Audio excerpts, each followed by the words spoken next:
Okay, we'd just like to introduce Stewart Swerdlow. Stewart has just arrived in Dublin. Good evening, or I should say good afternoon, Stewart. You know, it's good to see you over here in Dublin. What has you over here visiting in Dublin? Well, actually, I have a lot of friends that live here in Ireland and a lot of breeders, but I'm also doing some research in the western part of Ireland and the central part of Ireland. So I'm looking for some information that I'll be reporting on afterwards. Okay. And are you over here for a long time, or how long? I'm here for a couple of days, and then I go off to Scotland. Okay, fine. So you're heading back over to the UK, then over to Scotland? Yeah, actually, I've been back and forth with the UK. I arrived in from Iceland a couple of weeks ago, and then I went on to Morocco, and then back to England, and then here. Wow, that's a lot of travelling. It's fantastic. Well, for me, it's about normal. Is it? You do an awful lot of travelling, do you? I do almost every month, someplace. Wow, okay. And how are things going with expansions? I mean, we did talk to you on the radio show, which is fantastic information. And the first time I seen you, as I said in the show, was on the CMTV, on the Sky TV, and the information that you had was phenomenal. Now, one of the things that I've been told about is that your understanding of mediums and the information that the mediums get, and you have a certain opinion on that. Could you kind of give us a heads up on what you mean, you know, what your approach is to that and why you differ from what people say? As far as mediums who receive information from the departed, etc., I think people have to be very careful with that because there are a lot of entities in the lower astral levels who can deceive you into thinking they're one of your departed loved ones or friends or some famous person who was passed on. And what they can do is tap into your memory and look at what you know, and they can imitate that kind of a person. And that's kind of what Ouija board does as well. You have to be very careful with that. And that's not to say that there are not mediums who are excellent and do actually connect to those who have departed. So you have to use your power of discernment and figure out what's correct, what's not correct. I always say to stay in violet, balance your T-bar, use oversold information, and you'll be okay. So you're referring to lower vibration entities who are the word I'm looking for is earthbound, I think. Would you say earthbound? There are some that are earthbound. Those are perhaps individuals who have passed on for some reason or another, have not continued on in the process. But then there are also entities who have never incarnated who seek to attach to those on the earth plane and connect to them in an emotional way. Okay, excellent. And just with everything that's going on, obviously we're very conscious that we know there's a bit of noise going on in the background here. With everything that's going on, we're hearing an awful lot of reports about America and things going on over there. And we even have one radio station over in America saying about within the next, probably I think the third week in October, they're talking about the elections that are going to happen, and there's a lot of troop movement over in America and certain foreign troops coming in. Have you heard anything about this through your contacts and through, you know, your meditation? Has anything come through that you've been told about? Well, quite honestly, I've heard stories like that for many, many years, in fact, maybe decades. And while I have not really seen much as far as troop movements in the United States, that would be usual.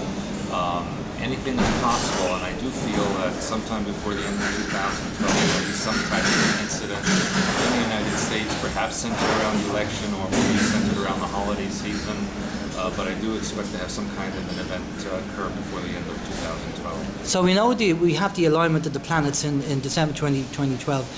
And you feel that there is, you know, with the fact that the Hopi Indians, the Maya, the I Ching, and all these ancient indigenous tribes coming out and saying the same date, you feel that there's something's going to happen? Well, I don't believe it's the end of the world. I mean, what the hype is about the 2012 Mayan calendar, that's not correct. The calendar continues, and the Mayan people know that it's not the end of the world, it's just the end of the cycle, and it's related to sunspot activity. But certainly the Illuminati have an agenda for 2012 and into 2013 that will change things significantly in many countries. Do you feel that they're still in control, or do you feel that they're kind of grabbing at straws at the moment? I think, you know, when you throw snakes into a pit, they, instead of helping each other out, they fight to see who's going to be the winner to get out. And I think that's what's happening now. I think the Illuminati families are fighting against one another as they get closer to their agenda of global control. And so there's a lot of backstabbing, there's a lot of holes in the plans that develop. And I think we're also seeing the addition of the Romanov family, which is kind of new to the mix. I think we'll see the reestablishment of the Soviet Union and perhaps a battle between the families for control. Wow, okay. And where does that leave us? Where does it leave the normal person? I mean, we know they're talking about this pole shift that might be taking place as well. And there's worry about that, and there's talk about that. What do you think about the pole shift and all the talk about the pole shift? Again, something that I've heard for many, many decades. I don't believe there'll be an actual physical shift. I think the magnetic pole will flip back and forth, and I think ultimately they will flip, but this takes many thousands of years. I think there's going to be an ice age coming in the next couple of years, and I think that will cause weather changes and landmass changes, but due to the ice age coming up for a pole shift. Okay, and do you have your plans set up, and are you kind of prepared for all of this as well? Yes, I have some plans set up.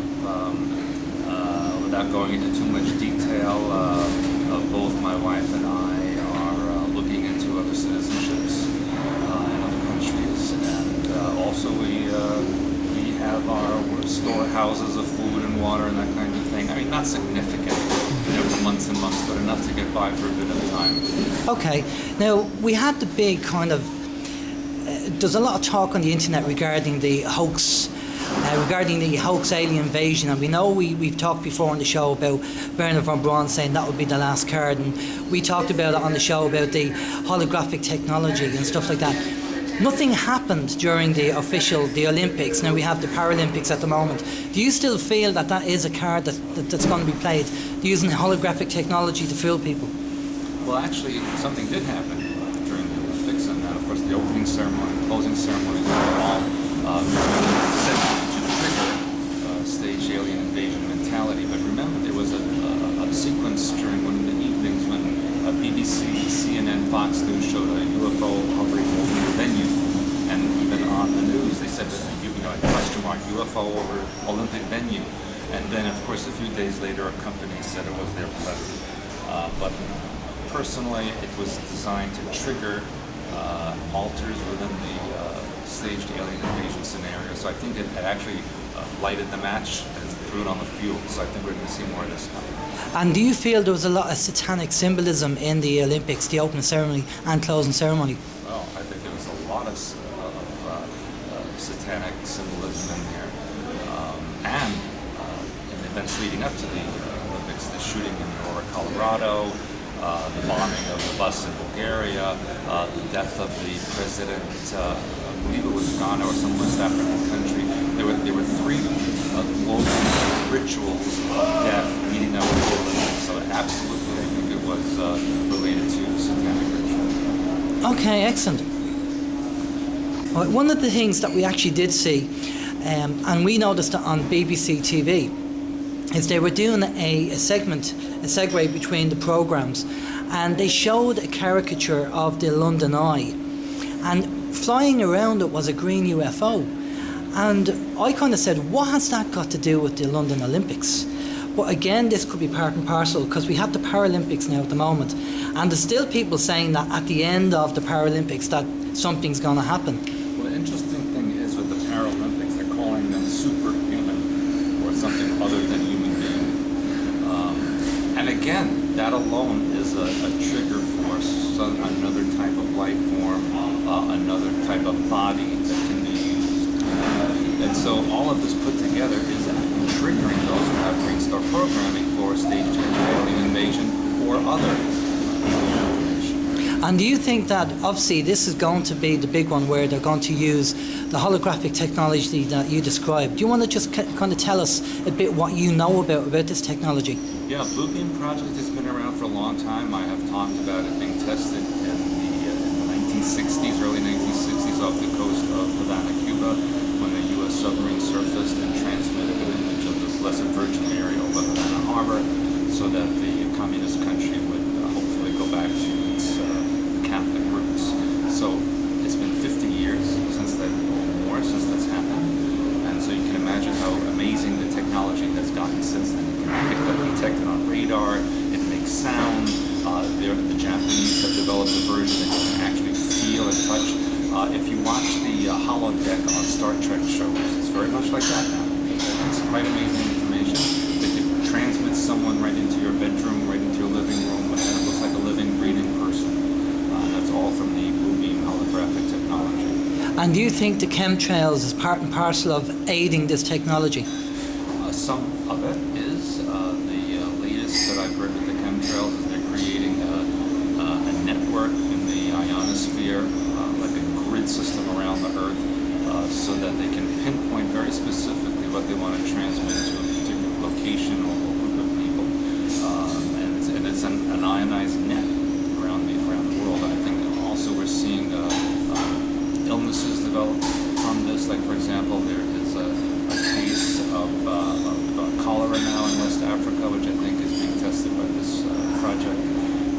There are also other illnesses happening in Asia, South America. I think they're testing their ability to pinpoint the population and transmit a frequency of the disease, of a mind pattern, what have you, and then have it manifest. Okay, and what's the situation with this Yosemite National Park? What do you think is going on there? The hantavirus, yes.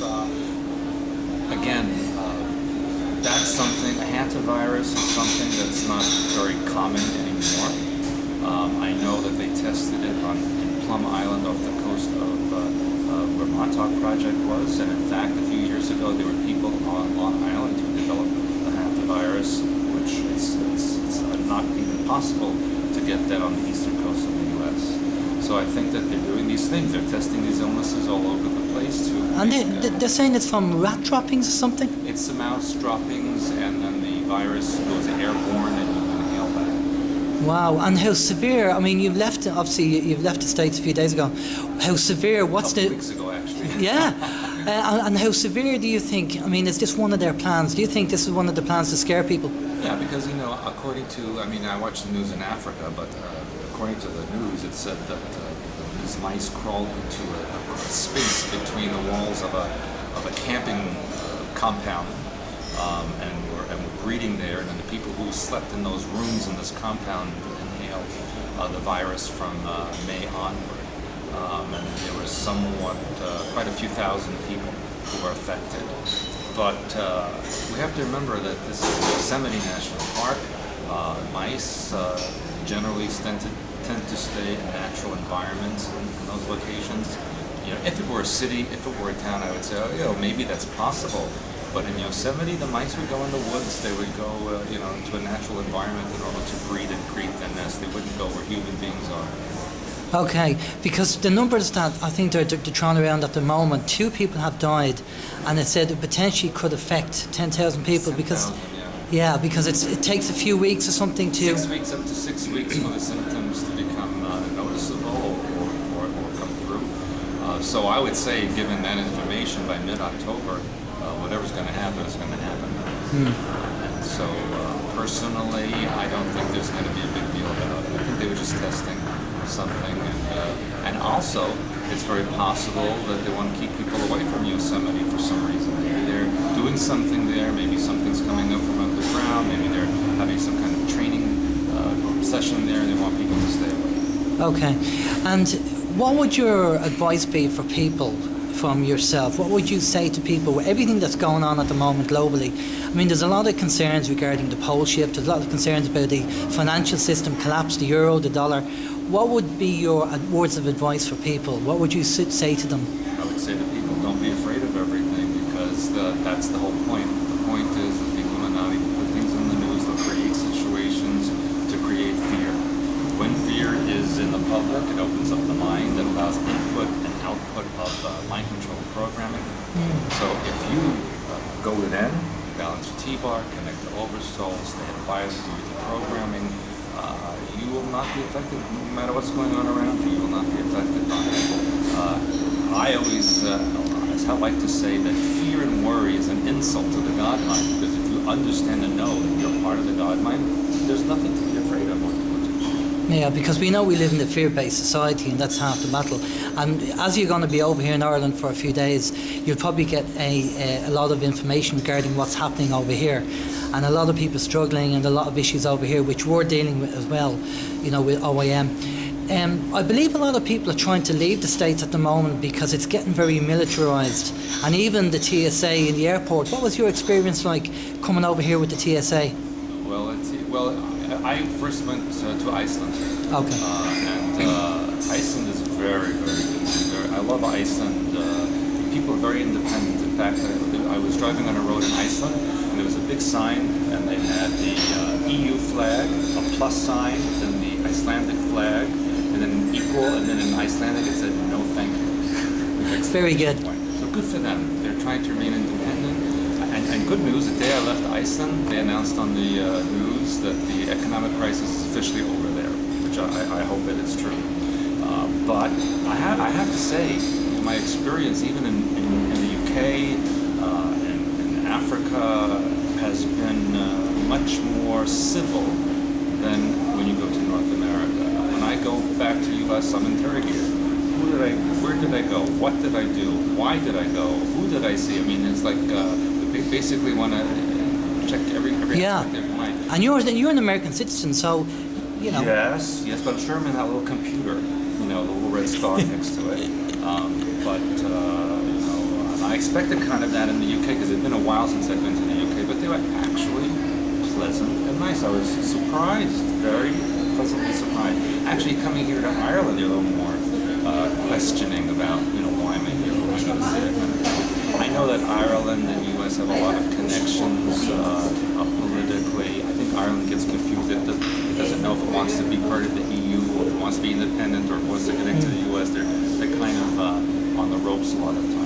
So I understand that about Ireland. But it's always a very lovely experience to me. Excellent. And with all the travelling that you've been doing with different countries, do you see anything of that matches? Is there any coincidence that you see in some countries that are doing the same thing? Because we talk about the Illuminati dishing out the same hymn sheet, and I noticed years ago when I was doing a lot of travelling that you see similar things and you'd only see it as a traveller, where somebody who doesn't travel a lot would just think it's isolated and it's only in their country.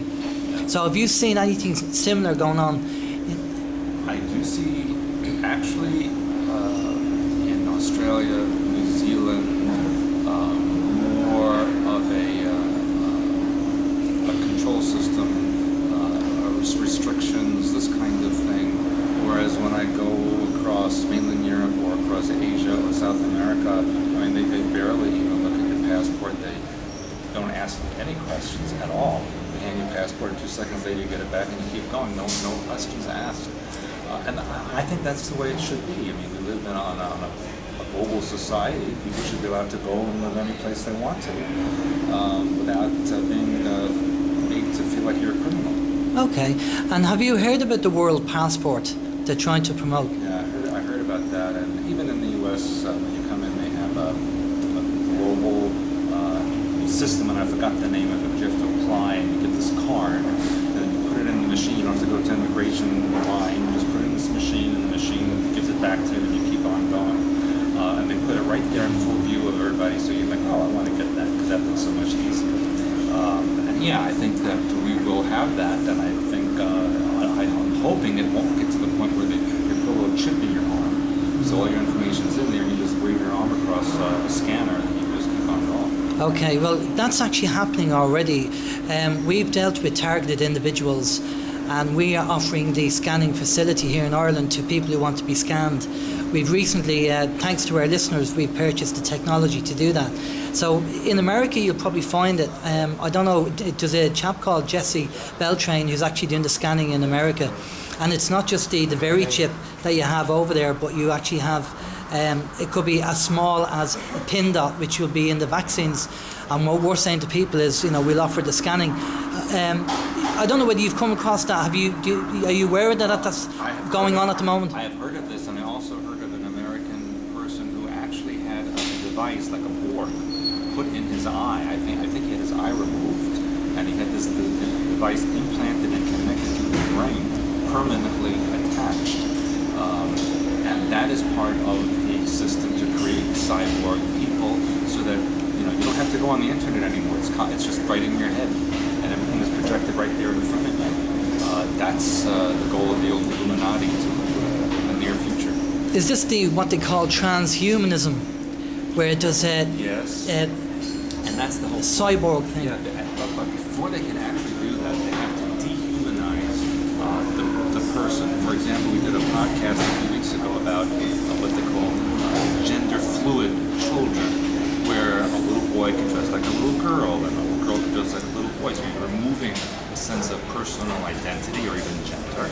And then add to that the removal of national identities across most of the world. So in the end, the result is you don't know who you are, what you are, and so you connect to this computer, this alternate self, and you go into an alternate reality. Yeah, and we do know the actual food, the chemicals in the food are getting to the stage where the sexes are even getting mixed up. Yes. You know, women are getting more male and men are getting more female, and it's kind of big mix-up, you know? And I see that every place in the world. Gender indifference. People don't know who and what they are. Sometimes they don't even know what race they are. Yeah, yeah. Tell us a bit about your trip here in Ireland, what you're planning to do, if you don't mind. Yeah, in Ireland, I'm planning to visit the western coast as well as the central part of the country. There is some energetic information I'm looking into that connects it to what's going on in the central Atlantic, Mid-Atlantic Ocean, as well as what might be coming up connected to the ancient Atlantean continent. So I'm looking at that. Okay, and will you be obviously travelling around having a look at ancient monuments and things like that as well? Yeah, in fact, in Britain I was in Glastonbury and Stonehenge and Bath and those kind of places, which, you know, they were a little disappointing, especially Stonehenge. But because they've totally removed the energy of the place. It's just a dampening feel over it. There's no more of that energy. And interestingly, I found out that the thorn bush that was growing in Glastonbury, supposedly planted by Joseph Howard, has been cut down 3 times. So you think after the first 1 or 2 times they protect it, but no, they just left it, and now they cut it a 3rd time, and they don't know if it'll grow back. So that has to do with the trigger for a new world religion. Remove the old so the new can be installed. Right, okay. And do you think that with everything that's going on at the moment, that we will succeed in defeating the cabal? I think we have no choice. Ultimately humans have to be victorious and successful, but it will involve removing the victimization mentality that human beings have. This has to go, otherwise we'll constantly attract oppressors and tyrants. So that's why I do one of my work, is to help do my small part in helping to remove the victimization. Brilliant, brilliant. Stuart, thank you very much for meeting us. I know we're here in Dublin Airport at the moment. It's not the best place for an interview, but really appreciate you meeting us and talking to OYM. It's my pleasure, and I appreciate you coming out to see me. Thank you. Thanks a lot.